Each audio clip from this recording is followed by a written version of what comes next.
Hello and welcome to On the Bench, the only sports discussion show for the Lincolnshire and Humber region right here on Estuary TV. My name's Rachel Chadwick. And I'm Rob Underwood.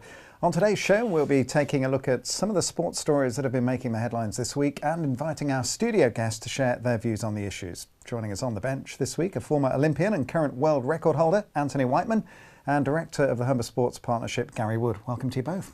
Welcome. Anthony, and your first world record holder on the show, so welcome to it. Thank you for joining us. And for people that might not know, what records do you hold currently? Well, I currently hold the over 40s records, so it's not kind of the Olympic records or world records that you may see Usain Bolt running. Yeah. So you know, just obviously why I'm kind of in this kind of smaller programme rather than doing the BBC, not to disrespect the programme. Oh, we're like anyway, match of the day. I know. Yeah, so I currently hold the world record for 800 metres, 50 metres and the mile. The mile being the most important one because I ran a sub 4-minute mile, which is something regarded as still the epitome of athletics, age 40. I'm the only person to have done it outdoors, so something that I'll be able to take to my grave as being the first person to have done it. Still looks good on it, doesn't it? Yeah. Gary, tell us some more about the Humber Sports Partnership. Yes, well, we support community sport right across the Humber. We work with clubs and schools and colleges, universities, every single element of the community, really, just encouraging people to get into sport and sustain themselves in sport. So we were extremely busy. The Olympic year last year was extremely good for us, but also really trying to build on that legacy. It's a big area, isn't it? It's a huge area. We're a county sports partnership and we work with Sport England and the Youth Sports Trust, really trying to make sure that whatever funding is coming down and across into the Humber is invested and then going back to London and other areas and trying to fight for a bit more, really. So what kind of funding have you sort of encouraged in the area recently? Well, we work a lot with the local authorities as well, and they've been able to get funding into facilities. I know that certainly North East Lincolnshire have been extremely successful in getting funding into their midnight sports programmes, and we're working with North Lincolnshire with theirs, and particularly with their doorstep sports initiatives, and Hull City Council around theirs and some of their facilities. Great. So it's busy. Excellent. Well, we'll hear a little bit more from you both later on in the show. Also coming up on this evening's programme, Matt Denson has been learning the ins and outs of goalkeeping as he visited Just for Keepers, and Tom Stu will be along shortly to answer your questions in A View from the Estuary. All that coming up. But first, let's take a look at the headlines. Well, after the international break, it was business as usual in the Football League, with many clubs eager to show off their new signings. All of our local clubs were in action with wins for Grimsby and Scunthorpe and draws for Hull City and Lincoln City. Yeah, at Grimsby Town, speculation of the absence of Rob Scott continues. We went along to the game on Saturday to see what the fans thought. I don't know, because no one knows exactly what's happening. No one knows what's Scott, if he's been fired, he's been suspended, has he walked. So I don't know. We'll see what happens. I think it'll blow over. I think it'll blow over. I think if he was going to be sacked, he'd have gone by now.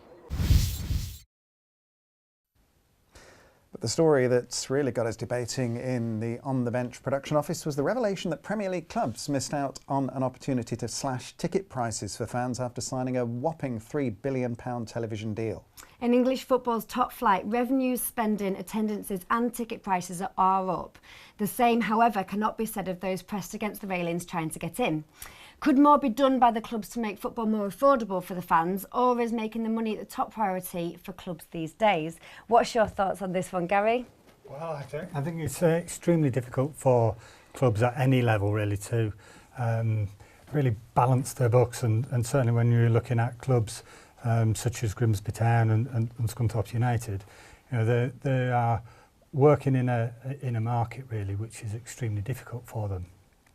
If you look at the actual costs, though, for encouraging new supporters to come along, particularly at the younger end, you know, and you look at the season ticket prices, they are actually extremely value for money. The only thing I would say in a contrast between Grimsby and Scunthorpe is that actually Scunthorpe seem to be extremely complex in understanding them. And if you look at across the board in the conference, actually Grimsby Town aren't that far away from the average, really. Like you say, Gary, that Scunthorpe and Grimsby are obviously our local teams. In comparison, you've got Grimsby, who are an average day out, including your pie and your pints and your programme, is around about £25, which is only £5 difference than Hull City, who are playing at Premier League level. Is that the right kind of ratio it should be at, do you think, or has TV got too much of an impact at the higher level?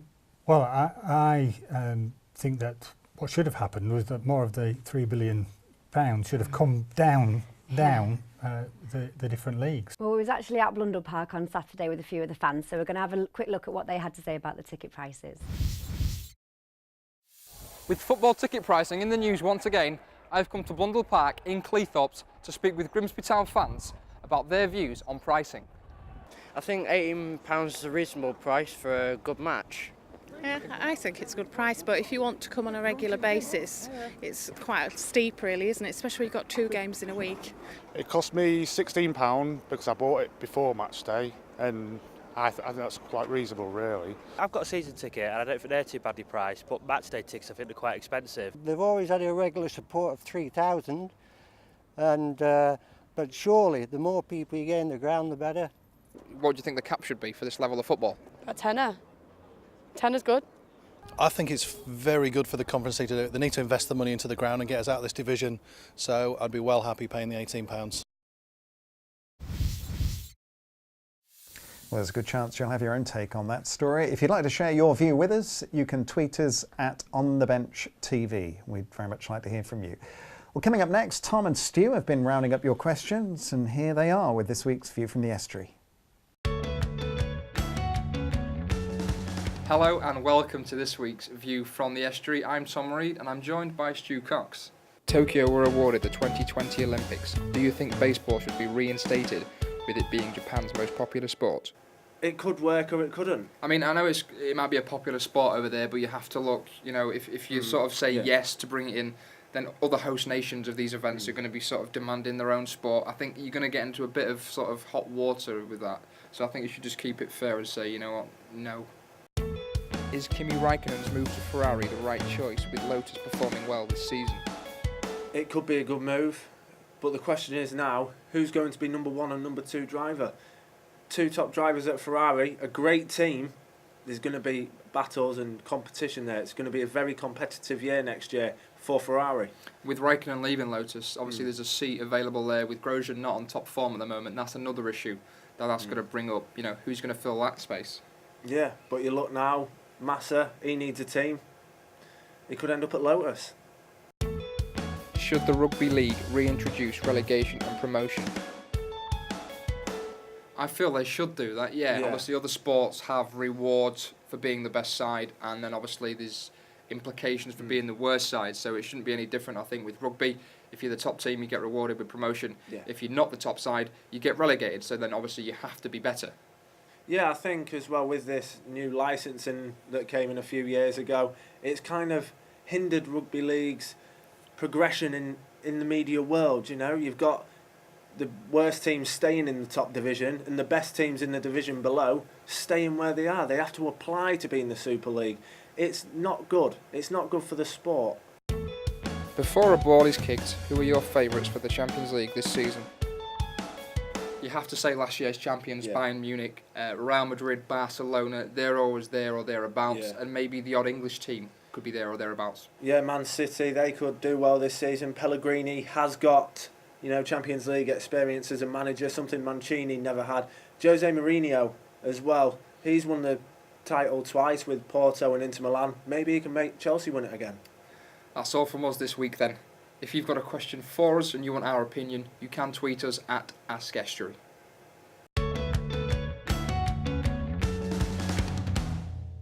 Thanks again to Tom and Stu. Join us after the break where we'll be discussing the Qatar World Cup with our studio guests. See you in a few minutes.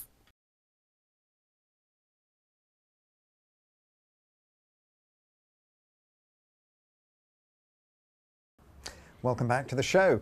Now, ever since it was announced that the 2022 World Cup would be hosted by Qatar, opinion has been split on whether or not the nation is up to the task. Well, on Friday, the chief of the Qatar World Cup has rejected all calls for the tournament to be moved to another nation.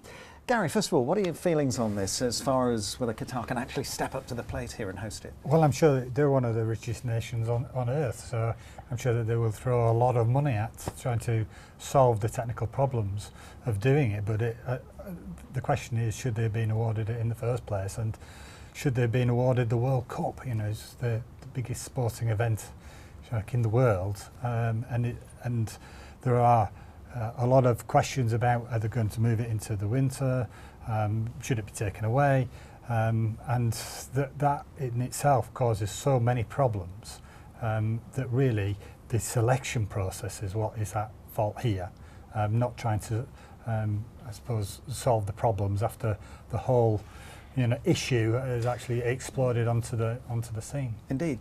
It makes you wonder whether it's really been thought out properly. Anthony, Gary just made that point about could it be staged in the winter. What's the sort of practical side of that? Could it actually happen? Well, I know, for instance, today the FIFA doctor actually has backed that to move to the winter. I saw it on Twitter earlier on.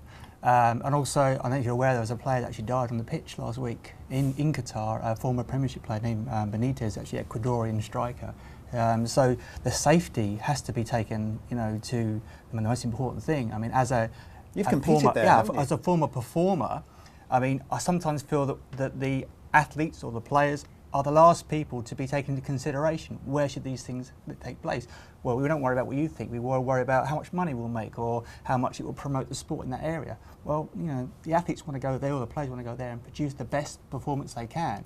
Are they going to be there with one hand tied behind their back because they've got to play a game at a slower speed than they might normal because it's 40 degrees and you're thinking, oh, what a boring game this is to watch. Well, the poor players are out there giving it their best they can in the conditions that are available to them. And I just think sometimes they are the last people that are considered. Yeah, I think it is a difficult situation because obviously when it was all announced with Qatar World Cup, you have Russia with the Winter Olympics, and then you've got Tokyo with the Winter Olympics and 2020 Olympics coming up as well. The allocation process, like you said, Gary, should it be more transparent? I mean, is that something that should be discussed more, do you think? Well, in the latest decision around Japan hosting 2020, it would seem that they were the safest pair of hands of the 3 final bids that were accepted, and I'm sure that all nations that go into the bidding process do an awful lot of work, but it shouldn't necessarily just be on the safest pair of hands, and I'm sure that they took that into account with Qatar. It just seems that in Qatar they've gone completely the other way and just looked at possibly a huge capacity to be able to fund it, as opposed to what is the best thing for world football. Yeah, guys, it's a story we could talk about all night, isn't it? It really is. Now, if you've ever been interested in learning about goalkeeping, there's a school in Cleethorpes especially for this. It's called Just for Keepers. Matt Denson went along to find out more.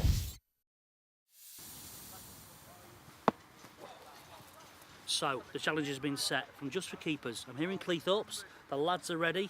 They're going to put me through my paces, see if my knees can hold out and see if they can turn me into a keeper. Go up. Good, or it can go through the middle. Go.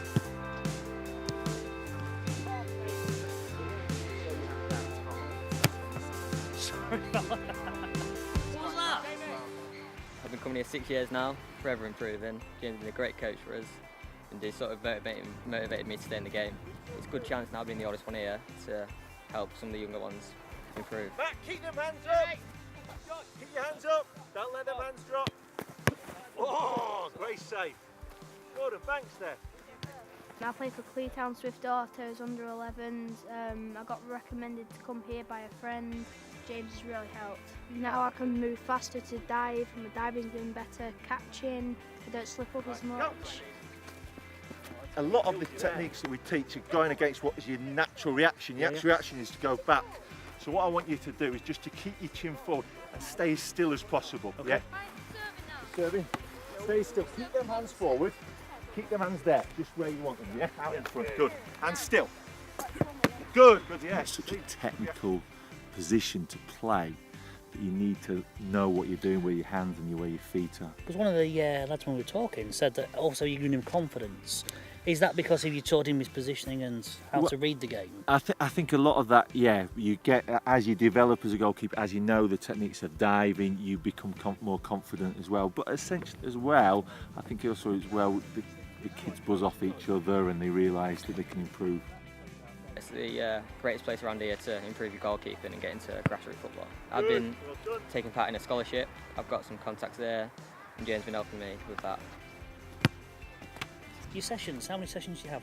I do 5 venues a week and 2 sessions on each venue.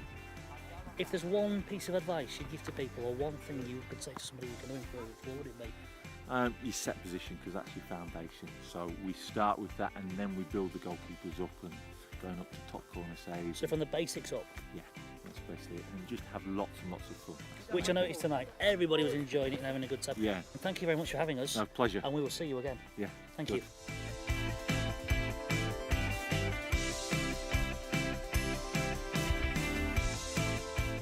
These lads have made me so welcome here. Put me through my paces, 1 or 2 of them showed me up. 1 or 2 great keepers in there of the future maybe. Listen, if you want to learn your skills or hone your skills in goalkeeping, this is the place to be, just for keepers. Anyone can come along. Guys, thank you for the session.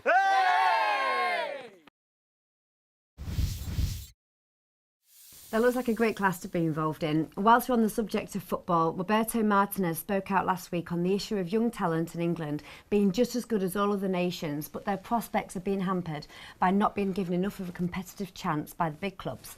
We see this all the time with top flight clubs buying up potential future stars and then holding them in reserves. Anthony, do you agree with the comments there? I think he's pretty much right. I mean, the problem is when you take these young lads who get offered these amazing contracts. I mean, why would you say no? I mean, you can either stay in your small club and you get your first team football and you become a legend in that small kind of like club, like Macca. Macca stayed at the same club for 700 appearances and became a legend. Who knows? At some point he could have gone and then maybe sat on a bench somewhere, earned a lot of money. So the option is to kind of to go to these bigger clubs and try and find your way into the first team, which is very difficult. I think the responsibility lies maybe with the managers to try and send these players out to the smaller clubs, and there should be maybe more the teams being able to loan a lot easier, so that the players can go pretty much where they want, as long as they're getting improved football. And there was this thing with the Premiership where they had to have one member of the substitutes had to be an under-23 player.